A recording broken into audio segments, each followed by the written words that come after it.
தற்போது கிடைத்துள்ள அண்மை செய்தியை பார்த்து வருகிறோம். செம்பரபாக்கம் ஏரி 500 கன அடி நீர் திறக்கப்பட உள்ளது. செம்பரபாக்கம் ஏரியில் இருந்து 500 கன அடி நீர் திறக்கப்பட உள்ளது. மக்கள் அச்சப்பட வேண்டாம் என நீர்வளத்துறை அறிவிப்பு வெளியிட்டுள்ளது. நீர்பிடிப்பு பகுதிகளில் தொடர்ந்து மழை பெய்து வருவதால் செம்பரபாக்கம் ஏரிக்கு நீர்வரத்து அதிகரித்துள்ளது. செம்பரபாக்கம் ஏரியில் இருந்து 500 கன அடி நீர் திறக்கப்பட உள்ளது. இது குறித்தான கூடுதல் தகவலோடு இணைகிறார் எமது செய்தியாளர் பூபாலன். வணக்கம் பூபாலன், தகவல்களை பகிரலாம். வணக்கம் வினிதா. தமிழகத்தில் கடந்த 16ஆம் தேதியிலிருந்து வடகிழக்கு பருவமழை தொடங்கியது. மேலும் மேற்கு தொடர்ச்சி மலை மாவட்டங்களிலும் அதேபோன்று சென்னை உள்ளிட்ட கடலோர மாவட்டங்களிலும் கனமழையானது வெளுத்து வாங்கி வருகிறது. வழக்கத்தை விட இந்த முறை வடகிழக்கு பருவமழையானது அதிகரிக்கக்கூடும் என வானிலை ஆய்வு மையமானது கணித்திருப்பது தெரியும்.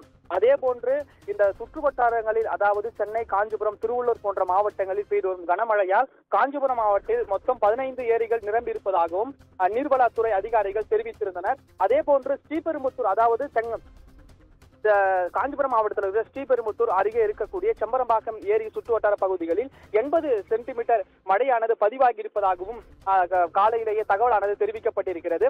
இந்த நிலையில் செம்பரம்பாக்கம் ஏரியில் மொத்தம் 24 அடி கொண்ட நீர்மட்டம் கொண்டது. தற்போது 21 அடியை கடந்து நீர்மட்டமானது இருக்கக்கூடியது. இதனால் நேற்று மாலையே முதலே உபரி நீரானது திறக்கப்பட்டது. இந்த நிலையில் 100 அடி திறந்தப்பட்ட உபரி நீர் தற்போது 500 அடியாக நீரானது திறக்கப்பட்டிருக்கிறது.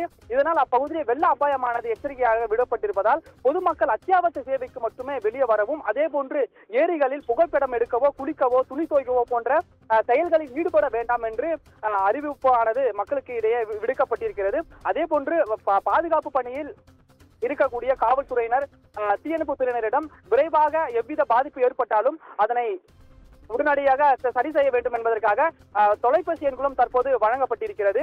100 அடியிலிருந்து 500 அடியாக இப்ப மாற்றி இருக்கக்கூடிய நிலையில் வெள்ள அபாயம் தற்போது ஏற்பட்டிருப்பதாகவும் மக்கள் அச்சத்தில் இருந்திருக்கின்றனர். தகவல்களுக்கு நன்றி பூபாலன்.